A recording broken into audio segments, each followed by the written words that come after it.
Terima kasih pemirsa, Anda kembali menyaksikan Kominfo Newsroom. Kementerian Kesehatan memastikan sistem kesehatan di Indonesia telah menyambut perhelatan pemilu 2024. Upaya ini didukung dengan menyiapkan ketersediaan puskesmas selama 24 jam di seluruh daerah di Indonesia yang berlaku saat pemungutan suara pemilu berlangsung pada tanggal 14 Februari mendatang. Kementerian Kesehatan menyiagakan operasional puskesmas di seluruh daerah di Indonesia selama 24 jam yang berlaku di hari pemungutan suara pemilu pada 14 Februari 2024. Direktur Pelayanan Kesehatan Primer Kemenkes, Obrin Parulian dalam Kemenkes, kesiapan bidang kesehatan di pemilu 2024 mengatakan bahwa mekanisme yang memerlukan koordinasi menyangkut tentang ketersediaan ambulans di puskesmas untuk proses rujukan ke rumah sakit hingga penyediaan kontak darurat 119.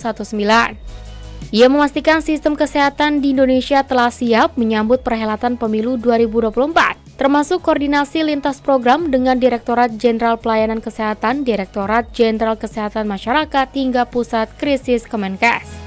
Untuk posko, misalnya di tiap TPS ada posko, tidak. Tapi nanti akan ada kesiagaan ini semua dibangun, termasuk penempatan tim terdekat dengan setiap TPS, kita ada mappingnya nanti. Masuk kesiagaan ambulan ya Pak ya. Jadi kalau ada kasus, PSC mendapatkan informasi, PSC turun, nanti ditangani di tempat, atau kalau perlu rujukan, nanti sistem rujukannya bergerak. Obrin menambahkan Kemenkes juga nantinya akan mengerahkan seluruh kemampuan yang ada untuk menyukseskan pemilu 2024. Komitmen tersebut salah satunya ditandai dengan penandatanganan MOU antara Komisi Pemilihan Umum dengan Kemenkes dalam hal pemeriksaan kesehatan bagi calon petugas KPPS terkait pelayanan kesehatan saat penyelenggaraan pemilu 2024. Beralih ke informasi lainnya pemirsa, Kepala Badan Pemeliharaan Keamanan Polri, Komjen Pol Muhammad Fadil Imran, menjamin keamanan masyarakat saat hari pemungutan suara menjadi salah satu tanggung jawab Polri pada pemilu 2024. Di kesempatan berbeda, Kapolresta Pontianak, Kombes Pol Ade Haryadi juga melakukan pengecekan kesiapan personilnya di halaman apel Polresta Pontianak dan dalam rangka pengamanan TPS pada pemungutan suara pemilu mendatang.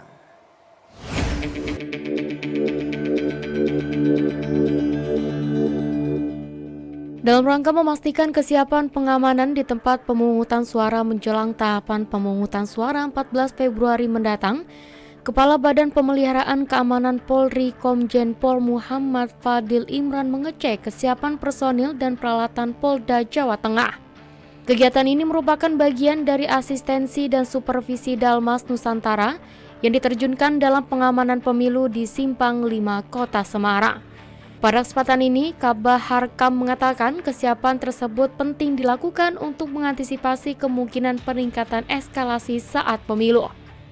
Oleh karena itu, seluruh personil yang bertugas harus selalu waspada terhadap potensi ancaman Kamtibmas. Selain Kota Semarang, inspeksi perlengkapan dan peralatan tempat pemungutan suara juga digelar oleh Kepolisian Resor Kota Pontianak. Pemeriksaan ini dilakukan guna memastikan sarana pendukung mulai dari peralatan pribadi, kendaraan roda 4 dan 2, tim reaksi cepat hingga senjata pengurai massa demi terselenggaranya pemilu serentak yang kondusif di wilayah setempat. Kapolres Pontianak Kombes Pol Ade Haryadi mengatakan, dalam pola pengamanan seluruh personil yang bertugas nantinya akan dikategorikan menjadi 3, yakni kurang rawan, rawan, dan sangat rawan. Rasa aman, bebas dari rasa khawatir, agar masyarakat bisa datang ke bilik suara untuk memilih pemimpin, itu yang menjadi tanggung jawab kami. Sehingga pembangunan ini bisa terus dilanjutkan siapapun pemimpinnya nanti akan terpilih. Pemirsa, Gerakan untuk Kesejahteraan Tunarungu Indonesia terus memperjuangkan hak kesetaraan dalam mendapat akses yang layak. Terkhusus dalam masa pemilihan umum ini, mereka tak kenal lelah mendorong dan berkontribusi untuk menyuarakan pentingnya ruang bahasa isyarat sebagai akses komunikasi teman tuli.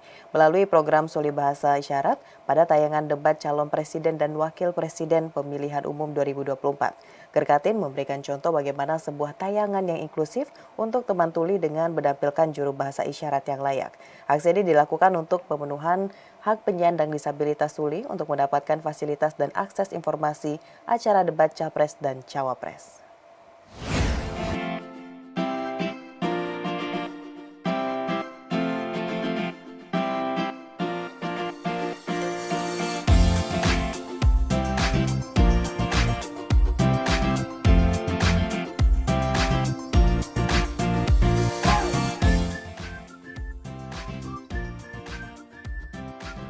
Gerkatin adalah gerakan untuk kesejahteraan tunarungu atau tuli Indonesia.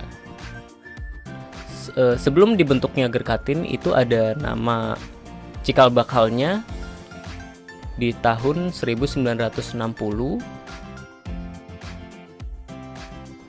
dan cikal bakal nama Gerkatin pada saat itu adalah Sekatubi, Serikat Kaum Tuli Bisu Indonesia,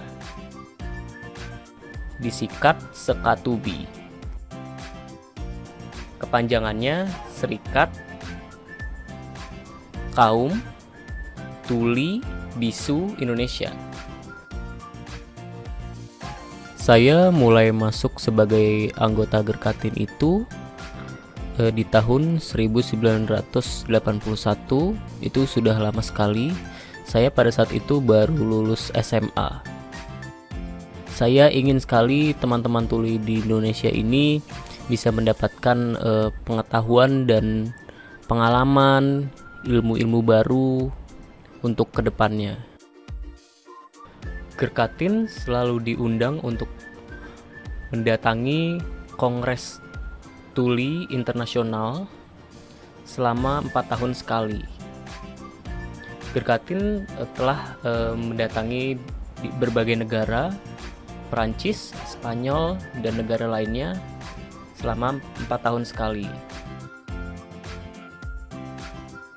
Dan tahun ini Gerkatin ditunjuk sebagai tuan rumah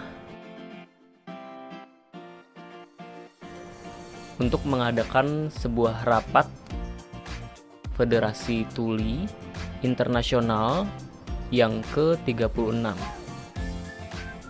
yang akan diadakan di Yogyakarta bulan Agustus 2024 di tahun ini.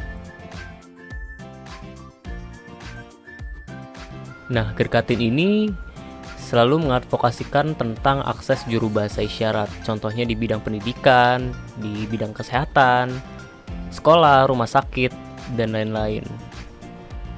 Juru bahasa isyarat ini sangatlah penting untuk akses teman-teman tuli supaya bisa menambah pengetahuan dan akses informasi. Ketika tidak ada juru bahasa isyarat, bagaimana teman-teman tuli bisa berkembang? Menurut saya, untuk kegiatan seperti ini di Kominfo sangat bermanfaat sekali untuk teman-teman Gerkatin dan juga teman-teman tuli di seluruh Indonesia. Sangat bermanfaat sekali. Dengan adanya akses juru bahasa isyarat seperti ini, teman-teman tuli bisa paham visi misi di setiap capres dan punya hak kebebasan untuk memilih. Ketika tidak ada akses juru bahasa isyarat, teman-teman tuli akan kebingungan untuk memilih calon presiden. Ketika ada akses juru bahasa isyarat, teman-teman tuli bisa memiliki hak kebebasan untuk memilih. Nah, untuk sistem pemilu di Indonesia,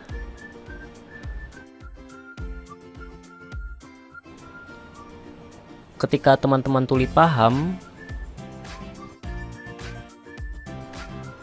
teman-teman tuli punya hak kebebasan untuk memilih. Misalkan ada pemilihan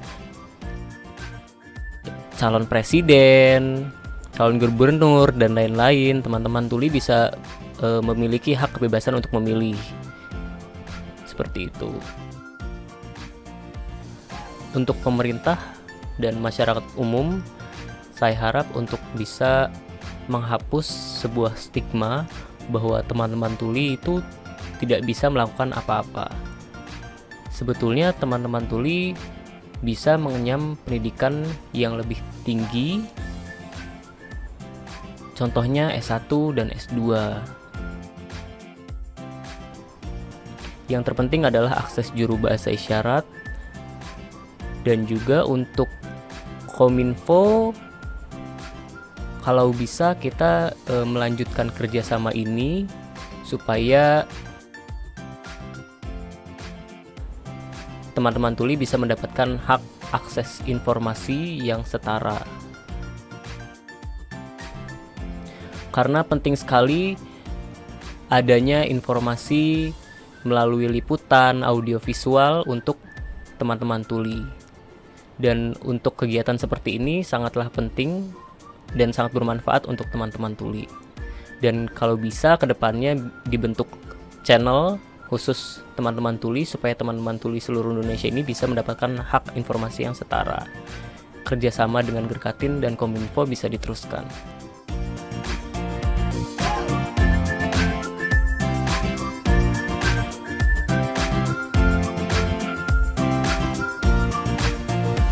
Pemirsa, usai jeda, Kominfo Newsroom akan kembali dengan informasi kesiapan KBRI Kepulauan Fiji gelar Pemilu 2024 sesaat lagi.